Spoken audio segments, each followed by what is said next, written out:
Então vamos lá. Existe um experimento mental, uma pergunta bem simples, mas que tem o poder de clarear muita coisa. A ideia aqui é a gente explorar o que acontece quando alguém pega um desejo profundo, mas profundo mesmo, e passa a tratar ele com a urgência de uma questão de sobrevivência.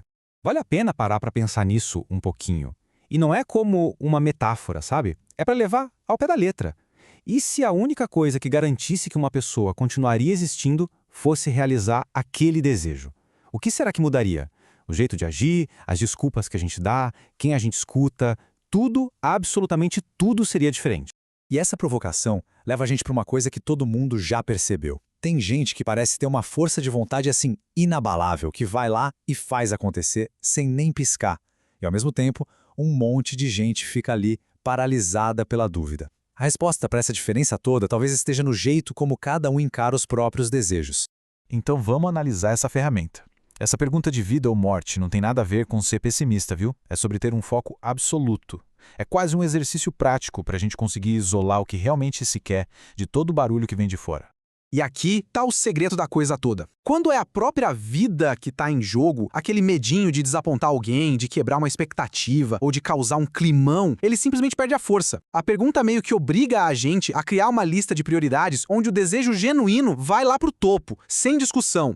E olha, não estamos falando de coisinha boba. Pensa naquelas decisões que mudam a vida de verdade. A vontade de se mudar para um lugar completamente novo, a decisão de ter um filho, o impulso para terminar um relacionamento, o desejo de construir riqueza, ou até o contrário, a necessidade de pisar no freio, de desacelerar. São justamente esses desejos gigantes que a gente mais costuma sacrificar por causa do que os outros vão pensar. Agora, para entender por que essa hesitação é tão comum, a gente precisa de um conceito-chave. Nenhum desejo existe sozinho, no vácuo. Ele vive dentro do que a fonte dessa nossa análise chama de órbita da vontade. Então, a sacada é a seguinte: a vontade de uma pessoa é como se fosse um planeta. Ela tem uma força de gravidade própria, que afeta tudo que está em volta, mas ela também é afetada pela gravidade de outros planetas. É esse sistema complexo, essa dança de influências, que é a tal da órbita da vontade. E o que tem dentro dessa órbita, afinal? Bom, tem as pessoas que as nossas decisões impactam, claro. Mas também tem as pessoas que nos impactam. Tem as expectativas que os outros colocam na gente e até mesmo as vontades coletivas, sabe? Da família, do grupo de amigos, da sociedade. É um verdadeiro campo de forças. É exatamente por causa dessa órbita que a dúvida aparece. A pessoa não duvida do desejo em si, mas da capacidade de fazer aquilo acontecer dentro desse sistema todo, sem causar uma catástrofe. A dúvida, no fundo, é um cálculo do impacto que aquilo vai ter nos relacionamentos. E essa frase aqui, nossa, ela resume perfeitamente a parte mais complicada. Porque pensa bem, é até fácil ter coragem para bater de frente com quem nos fez mal. O desafio de verdade é ter coragem para, em nome de um desejo, talvez desapontar as pessoas que a gente ama, que nos fazem bem. Ficar preso no bem-estar dos outros pode ser tão paralisante quanto ficar preso em mágoas do passado. Ok, vamos para a próxima camada. Já entendemos a órbita de fora, agora vamos ver como a nossa mente, lá no fundo, o nosso inconsciente, reage a isso tudo. Porque existe uma resposta automática para a dúvida.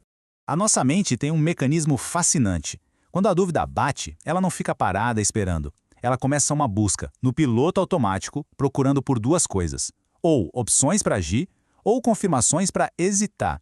E o que vai definir o que ela procura é o tipo de dúvida que a gente tem. E aqui está o pulo do gato. Quando a dúvida é do tipo, como?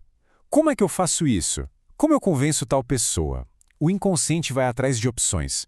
Ele começa a mostrar caminhos, estratégias, possibilidades. Agora, quando a dúvida é do tipo se, será que eu devo? Será que eu posso? O inconsciente vai buscar confirmações. Ele vai achar sinais no mundo que confirmem a hesitação, seja para ir em frente ou para recuar. Ou seja, o formato da pergunta define o resultado da busca. Ok, entendemos a pergunta, a órbita, a resposta do inconsciente. Mas para que saber tudo isso? Qual o objetivo final? É aqui que a análise dá um recado bem importante. É para a gente não pensar pequeno. Essa citação é um alerta, e um alerta poderoso. Essas ferramentas todas não são um band-aid para resolver briguinha de casal ou para curar uma feridinha emocional do dia a dia. Pensar desse jeito é subestimar demais o poder que se tem em mãos. O ponto é o seguinte: o objetivo aqui não é só se sentir um pouquinho melhor ou ter relações mais tranquilas. O objetivo é uma transformação de verdade, fundamental. Usar esse entendimento todo só para limpar feridas é como usar um motor de foguete para acender uma vela. Um baita desperdício. E essa é a grande chamada.